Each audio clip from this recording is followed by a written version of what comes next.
예수께서는 항상 세 가지 사역을 했다 그랬죠. 하나는 가르치시는 사역, 하나는 하나님의 나라와 하나님의 뜻을 선포하시는 사역, 그리고 또 하나는 치유 사역, 이렇게 세 가지 사역을 감당하셨다 그랬습니다. 어디들 가시든지 가시는 곳마다 그래서 항상 가르치시면서 병든 자를 고쳐주시죠. 이게 치유의 사역입니다. 오늘도 예수께서 또 갈릴리를 강을 건너가서 유대 지경에 이르니라고 말씀하는데, 여기도 마찬가지입니다. 큰 무리가 따라오니까 거기서도 예수께서는 그들의 병을 고쳐주셨다라고 말씀해요. 그러니까 병든 자가 예수님 찾아오고 갈급한 자가 예수님 찾아오고 예수님의 교훈을 또 받고자 하는 자가 예수님을 따라오는 거죠.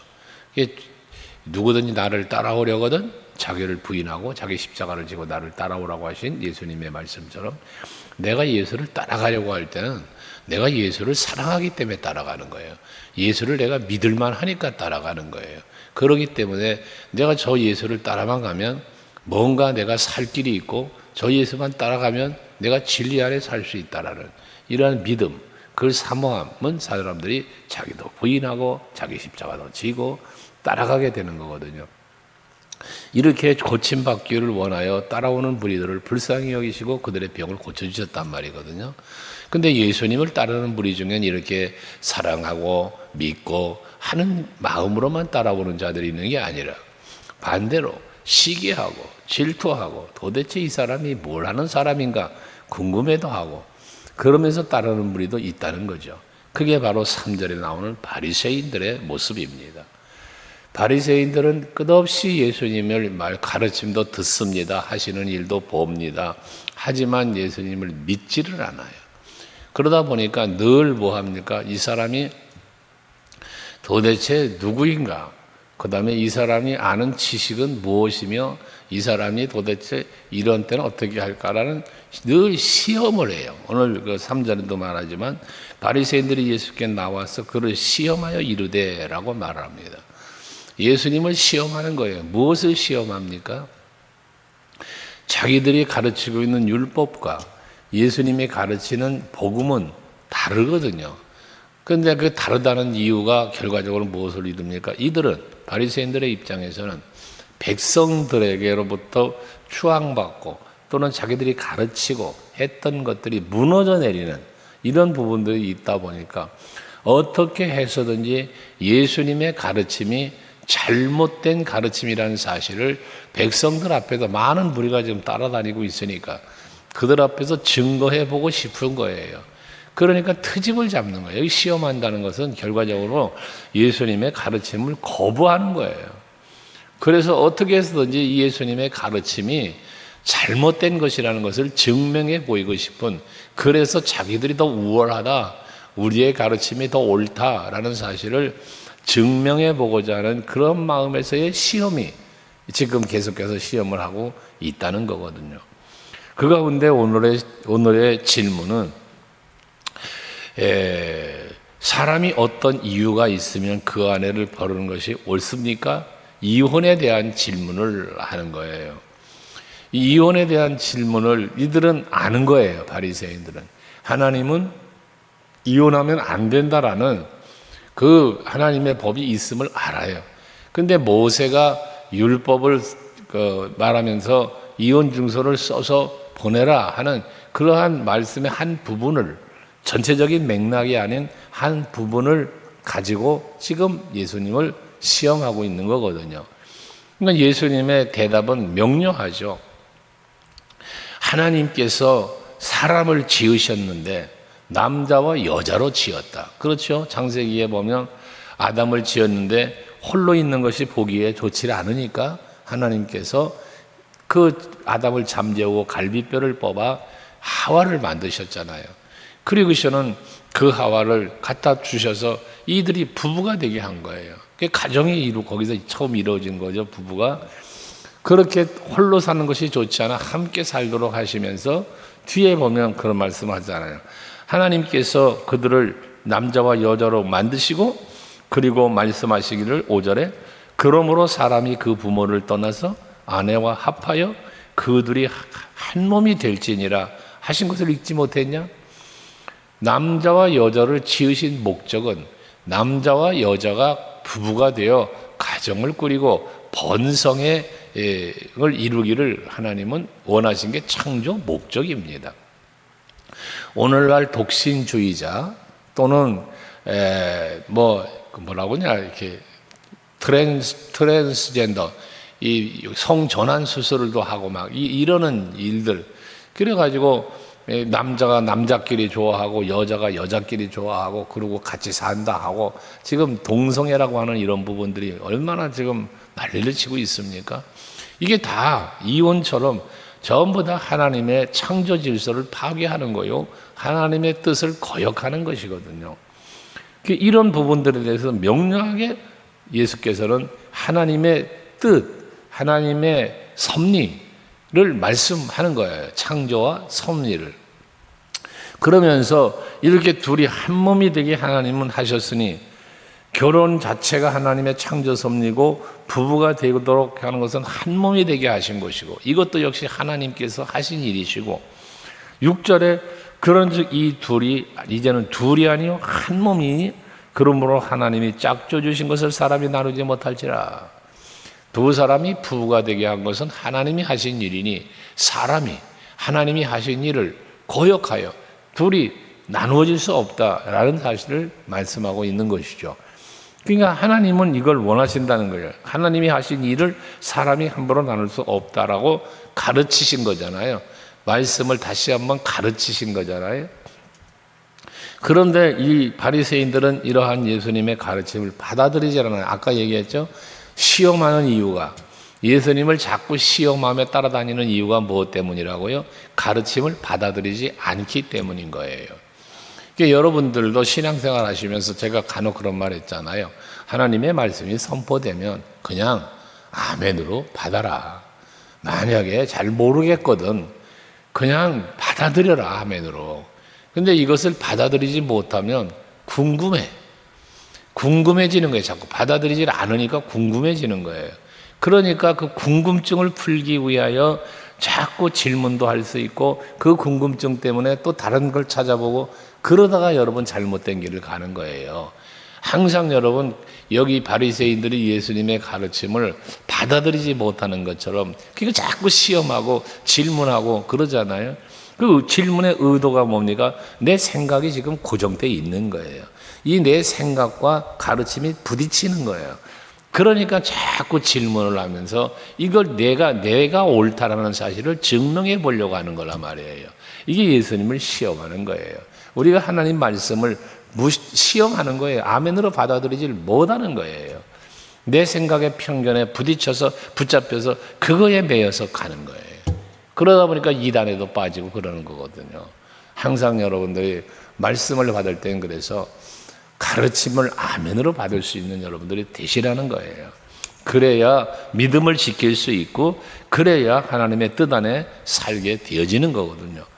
그런데 7절에 보면 또 이제 예수님의 가르침을 그대로 하나님 말씀이 그렇죠. 하나님의 뜻이 그렇군요. 창조와 섭리가 그렇군요. 이걸 알겠습니다 하면 되는데 모세가 써준 모세의 율법을 또 얘기를 하는 거예요. 그러면 어찌하여 모세는 이혼 증서를 주어서 버리라고 했습니까? 라고 말합니다. 신명기 24장 1절부터 4절까지의 말씀에 보면 모세가 이 이혼 증서를 써서 주라고 하는 말씀이 있어요. 그럼 그러한 말씀을 또 그걸 한 부분을 끄집어내 가지고 와서 예수님을 질문하는 거예요. 여러분 이단들의 특징이 뭔지 아시죠? 성경 전체의 틀을 보지 못하고 한 부분의 어떤 말씀에 매여서 그 말씀 하나를 끌고 와서 그것 가지고 주장을 해요. 그럼 전체적인 맥락을 놓고 보면 이거는 그 뜻이 아닌데 그런 의미가 아닌데도 불구하고 그렇게 매어지는 거예요. 신천지가 그런 거예요. 하나님의 교회가 그런 것들이에요. 그런데도 불구하고 자꾸 한 부분에 매여서 붙잡혀서 그러고 성경을 푼답시고 비유풀이나 기타 등등 하면서 그 한 단어 하나에 매이고 한 문장에 매여버리는 이런 맥락을 무시하고 그럼 여기서도 예수님 말씀하시지만 자 모세는 그럼 이혼 증서 써서 주라고 그랬는데 왜 그랬습니까? 라는 거거든요. 지금 하나님은 그거 하지 말라는데 모세는 왜 그럼 이렇게 이혼증서 써서 주라고 그랬, 버리라고 그랬어요? 라고 물을 때에 예수님의 대답이 뭡니까? 8절에 모세가 너희 마음의 완악함 때문에 안 해버림을 허락하였거니와 본래는 그렇지 않다. 그러니까 모세가 이혼증서를 써서 보내라라고 하는 그 이야기가 왜 그랬냐? 너희의 마음이 완악함 때문이라는 거예요. 백성들의 마음이 완악해져서 이 완악함 때문에 결과적으로 무슨 일을 벌입니까? 악을 행하는 거예요. 그 악을 행하는 그 악행으로 인하여 이혼을 해도 된다라고 하는 하나의 이 말씀을 모세가 했다는 것이거든요. 그럼 그 악이 뭐였습니까? 대표적인 악을 무엇으로 두느냐 하면 음행이에요. 여인이 남편에게 시집을 왔는데 이 여인이 음행을 하는 거예요. 쉽게 말해서 오늘날 말하면 바람을 피는 거예요. 자기 남편을 놔두고 다른 남자 만나고 이런 못된 짓을 하는 거예요. 그럴 때에 이 여인을 이혼증서 써서 내쫓을 수 있다라는 모세가 말한 신명기 24장에 말한 건 그 내용이거든요. 예수님은 뭐라 그랬어요? 너희 마음이 완악함 때문이다라고 말씀을 하는 이유가 바로 그것 때문입니다. 그래서 9절에 말하죠. 누구든지 음행한 이유 외에 아내를 버리고 다른 데 장가드는 자는 간음합니다. 그러니까 이혼서를 써서 보낼 수 있는데 그 보내는 대상이 누구냐? 음행한 여인. 다른 남편을 두고 다른 남자와 음행을 한 여인. 이거는 이혼증서 써서 내쫓는 거죠. 내쫓는 거예요. 내버리는 거예요. 그러나 그 음행한 이유가 아닌 다른 연고로는 여인을 보내서는 안 된다. 그러면 그건 간음에 해당된다라고 또 말하는 거예요.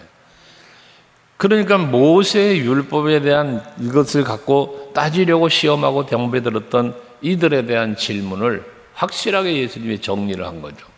원칙, 하나님께서 남자와 여자로 창조하셨고 하나님께서 이 두 사람을 짝을 지어서 한 몸 되게 하신 것이 결혼이고, 그러나 이혼은 자기들 임무대로 할 수 없어. 이혼할 수 있는 허락된 이유, 음행. 이것이 허락된 이유라는 것입니다. 그러면서 제자들이 이제 질문을 하죠. 만일 사람이 아내에게 이같이 할진대 장가들지 않는 것이 옳겠나이까? 이렇게 이혼을 해서 이혼증서를 써서 보내버리고 한다는 상황들을 생각할 때 그렇다면 차라리 장가를 안 드는 게 좋겠습니까? 라는 이야기예요. 장가를 들었는데 이런 문제가 생기니까 차라리 장가를 들지 않는 것이 좋지 않습니까? 그런 질문을 하는 거죠. 그런데 11절에 보면 사람마다 이 말을 받지 못하고 오직 타고난 자라야 할지니라는 말씀을 합니다. 이건 뭘 말합니까? 사람마다 다 그렇게 할 수 있는 게 아니라 타고난 자라야만 한다는 것이에요. 이 타고난 자라는 것은 독신으로 사는, 홀로 사는 것은 어떤 특정한 사람에게 하나님께서 허락해 주신 거예요. 바울이 독신이었잖아요. 그러니까 이런 홀로 사는 것에 대해서는 하나님께서 허락하신 자야, 많이 가능하다라는 이야기를 하는 거거든요. 그러면서 그 뒤에 보면 타고난 자라야 한다라는 이 말은 바로 그런 의미고요. 그 뒤에 12절에 보면 어머니 때, 이 타고난 자에 대한 거예요. 어머니 때로부터 된 고자도 있고 사람이 만든 고자도 있고 천국을 위하여 스스로 된 고자도 있도다. 이 말을 받을 만한 자는 받아라. 세 가지 경우를 말하죠. 태어나면서부터 남자 구실을 못해. 그러면 결혼을 못할 수 없잖아요. 또 스스로가 고자가 돼서 이 스스로가 되는 것은 무엇 때문에 되겠습니까? 이것은 그 뒤에 천국을 사모하는 자가 하나님 나라를 바라보면서 오직 여호와를 바라보면서 육에 매여 살지 않고 하늘에 매여 살고자 하는 결심, 이것을 위하여 스스로 고자가 되어야죠. 이런 부분을 말하는 거거든요. 그러니까 그럴 때는 가능하다는 거예요, 그게. 그러나 그러지 아니한 자들은 결혼해서 남자와 여자가 결혼을 해서 가정을 꾸리고 자녀를 낳고 살아가는 것, 이것이 옳다. 원칙이 있잖아요. 항상 원칙이 있는 거예요. 원칙은 남자와 여자가 결혼을 하고 그리고 자녀를 낳고 본성을 이루며 사는 것이 성경이고 원칙이고 하나님의 창조 섭리라는 사실을 예수님은 분명하게 말씀해 주신 것입니다. 그리고 난 뒤에 13절, 15절에는 앞에서도 말한 것처럼 어린아이들에 관계된 말씀을 하고 있는데, 사람들이 예수님이 앉아 계시니까 아이들을 안수받게 하고자 데리고 왔다는 거예요. 예수님 앞에. 당시의 풍습은 어린아이들을 성전에 데리고 와서 이 주의 종들에게 안수 축복기도 받는 것이 풍습이었다고 해요. 그러니까 예수님이 계신 곳에 또 예수님의 놀라운 그 역사하시고 가르치심이 뛰어나니까 사람들이 더 이제 예수님 앞으로 몰려왔겠죠. 그 어린아이를 예수님 앞에 데려다가 축복기도 받기를 원하여 데리고 온 거예요. 그랬더니 아이들을 데리고 오면 제자들이 꾸짖건을 그래요. 이 제자들의 꾸짖음은 무엇을 말하는가? 예수님 바쁘시다는 거예요. 예수님 지금 바쁘시다. 가르치시고 병 고치시고 지금 바빠. 그러니까 지금 아이들 데려오는 걸 꾸짖었다는 거예요. 아이들 좀 가만히 있거라. 이런 거. 이게 제자들의 모습이었거든요. 결과적으로 무엇이에요? 하나님의 마음, 예수님의 마음은 헤아리지 못하는 제자들의 모습이 여기서도 보이는 거예요. 그러니까 꾸짖는 제자들을 예수께서 말리시면서 어린아이들을 용납하라고 하잖아요. 어린아이들을 용납하고 내게 오는 것을 금하지 말아라. 천국이 이런 사람의 것이니라 라고 말씀하고 있습니다. 그러면서 그들에게 안수를 해줬다고 그랬습니다. 앞에서도 말씀했지만 이 어린아이와 같이 자기를 낮추지 아니하고는 천국에 갈 수 없다. 이 어린아이에 대한 비본을 말씀했지 않았습니까? 그러니까 우리가 항상 하나님 앞에서 살아갈 때 원칙을 내 생각대로만 살아가면 안 된다는 거예요. 항상 하나님이 원하시는 게 무엇인지, 하나님이 기뻐하시는 게 무엇인지 그것을 찾아가야 된다는 것이죠. 내 편의대로, 내 생각대로, 나의 판단대로, 내 상황, 환경 등등에 매이거나 그것을 바라보면 안 된다라는 것입니다. 본질적인 하나님의 뜻, 본질적인 하나님이 원하심, 하고자 하시는 일, 이것을 잘 헤아려서 거기에 합당하게 내가 생각하고 말하고 행동할 수 있어야 된다는 거죠. 예수님에게는 병든 자나 심세 있는 자나 권세자나 부자나 가난한 자나 어린아이나 할 것 없이 예수님 앞엔 다 소중한 사람들인 거예요.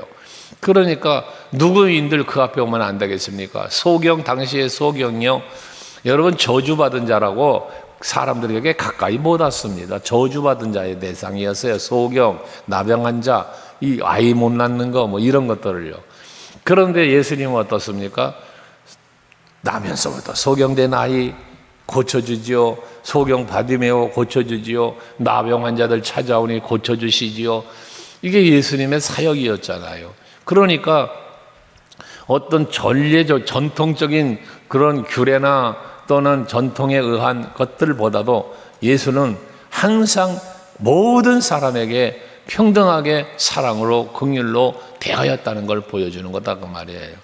오늘도 어린아이를 이야기하지만 어린아이뿐만 아니라 소경 바디메오 같은 경우도 다윗의 자손 예수여 나를 불쌍히 여기소서라고 할 때 사람들이 어떻게 해서 꾸짖었다잖아요.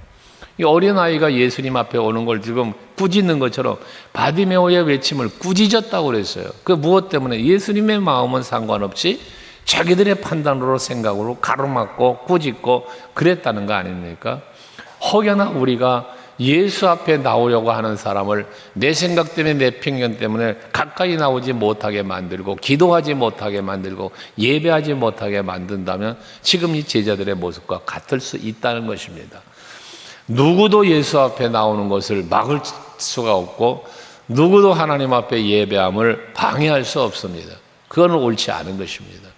그래서 우리는 항상 상황, 환경 또는 나의 마음 모든 걸 헤아리면서 내 생각과 내 판단보다는 하나님의 뜻과 하나님의 생각을 항상 판단하면서 헤아리면서 그에 합당하게 행동하고 살 수 있도록 자신을 먼저 살펴볼 우리들이 되어야 할 것입니다.